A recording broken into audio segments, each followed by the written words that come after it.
couldn't be true. But that evening, as I sat in my room, I couldn't help some feelings of doubt creeping into my mind. I switched on my computer and spent the next couple of hours scouring the internet. I was looking for anything I could find that could possibly incriminate Dad, but there wasn't anything. Every single post about Dad was praising him, saying about all the good things he did for the community. It was so weird.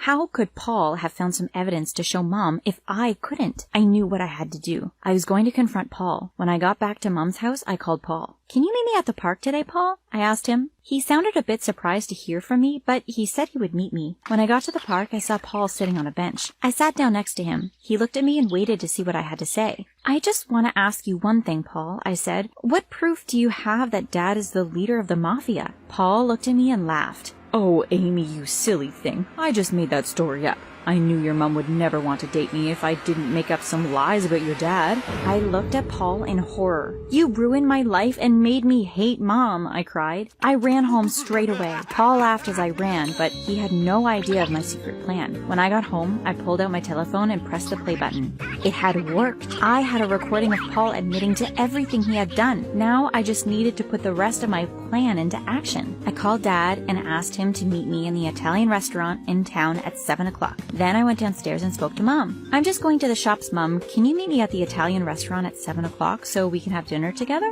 "Sure," said Mom. I got to the restaurant just before 7 o'clock. "A table for 3, please," I said to the waiter. I sat at the table and waited for my parents to arrive. They both got there at the same time. "What's he doing here?" asked Mom. "What's she doing here?" asked Dad. "Sit down, both of you. I want you to listen to something," I said. I played them the recording of Paul's confession. They listened and looked at each other, startled. Mom spoke first. "I've been so stupid," she said. "How could I have believed him?" "It's not your fault," said Dad. "He tricked you. I've missed you." "I've missed you too," whispered Mom. Dad pulled her towards him and gave her a hug. Everything was going to be fine. Mom and I packed up our things and moved back to our house in the countryside. My life was perfect once again.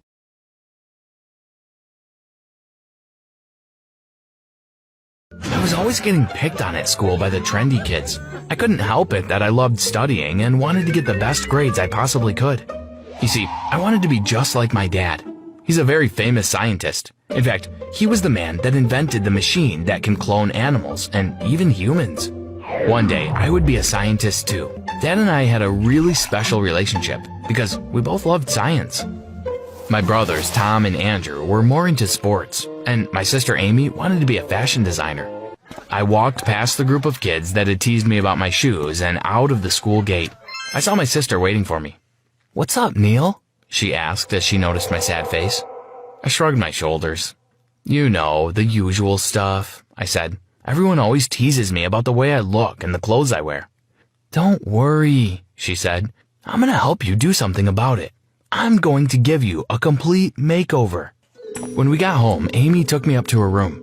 We sat together looking at all the online shops. Eventually, we had a whole new wardrobe chosen. The next thing she did was take me to a fancy men's hairdresser in town. I had no idea what would suit me, so I just told him to choose for me. I looked like someone out of a boy band. I felt nervous walking into school the next morning. I got compliments from everyone. Even the most popular kids told me I looked fantastic. Usually at lunchtime, I sat alone in the corner trying to avoid eye contact with everyone else. But now the kids asked me to join them on their table. Suddenly, I had become one of the popular kids. The girls laughed at my jokes and flirted with me. I couldn't believe how much things had changed. The only people who didn't seem happy with my transformation were my own brothers. They didn't like the fact that I was so popular now. Actually, I think they were jealous of me. Tom and Andrew both had girlfriends, so that couldn't be the reason. There was only a year between the two of them, and they were really close. They both started dating at the same time, and the four of them went everywhere together. I just hoped that one day they would be happy for me. In the meantime, I was just enjoying being able to go to school and be happy. I was still doing well with my grades, but now that I looked trendy, nobody seemed to care that I was clever too. I felt like there was nothing that could ruin it for me. But I had no idea what was going to happen next. I could sense that something was wrong the minute I walked into my house.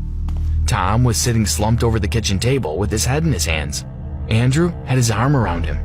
"His girlfriend has dumped him," Amy whispered in my ear. "Oh, Tom, I'm so sorry," I said. "Is there anything I can do?" "Yes, you can stay away from me," shouted Tom. I was shocked at the way he had spoken to me, but I put it down to him being upset. The next day at school, I saw Tom's now ex-girlfriend. She was talking to a group of her friends. She didn't look sad at all. As I got nearer to them, she looked at me. "Hi, Neil," she said, batting her eye at the room, and climbed into bed. I lay there wondering what I could do to get them to like me again, but I couldn't think of anything. Eventually, I dozed off to sleep. I woke up and looked around. Where am I thought. I wasn't in my bedroom. I was sitting on a chair and was tied down with chains. There was just a small window high up on one wall. I couldn't see anything except the sky. I had no idea how I had got there. Suddenly, the door opened. A boy about my age was standing in the doorway. I looked at him in shock. He looked exactly like me. It almost felt as though I was looking in a mirror. We were so alike. The next thing I saw were my two brothers, Tom and Andrew, standing beside the boy.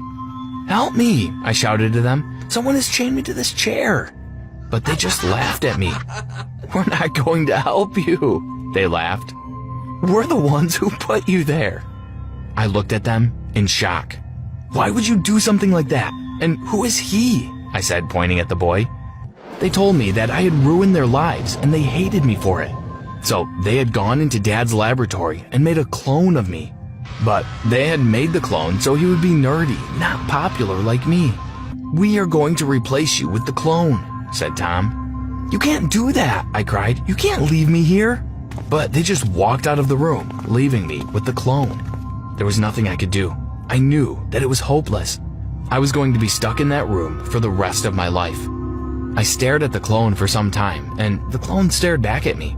I felt helpless. There was nothing I could do. But then the clone did something I wasn't expecting. He came over and started undoing the locks on my chains. "Come on, quick," he said. "I'm going to help you escape."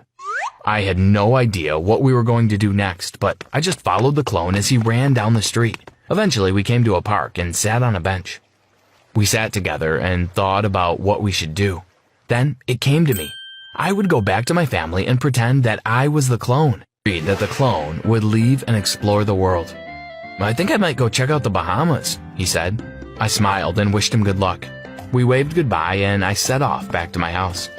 When I got there, Tom and Andrew were in the lounge watching a movie. "Do you want to watch the movie with us, Neil?" they asked, believing I was the clone. I was about to say yes, but then I remembered. No thanks. I want to go to my room and do some studying," I told them. Tom and Andrew smiled at each other. They were happy now that they thought they had got the old Neil back.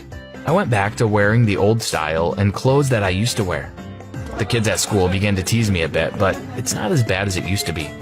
I am now stuck having to pretend I'm this clone of myself. I don't know what to do.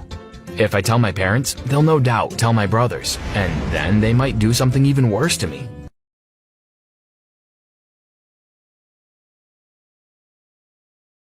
Huge. I felt like I could get lost.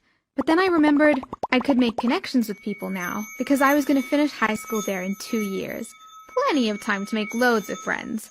I asked a girl who looked just about my age for directions and headed to class. I talked to loads of people during and in between class. They were excited that there was a new girl, and I was excited to get to know all of them. I couldn't stop smiling all day because I was finally not alone. During lunch, I sat at a table at the cafeteria and people sat around me, asking me about myself and introducing themselves. The girl I had asked for directions earlier sat next to me and asked me, "Do you have a boyfriend?"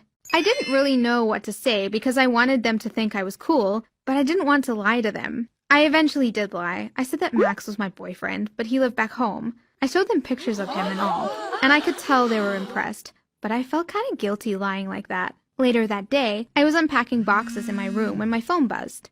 My stomach filled with butterflies when I saw it was Max. He was asking me how my first day of school went. I told him everything, about how I always had a crowd around me and made tons of friends. He wrote, "Wow, you're already replacing me?" with a sad face emoji next to it. I chuckled at how cute he was, and then realized I should probably tell him what I said about him.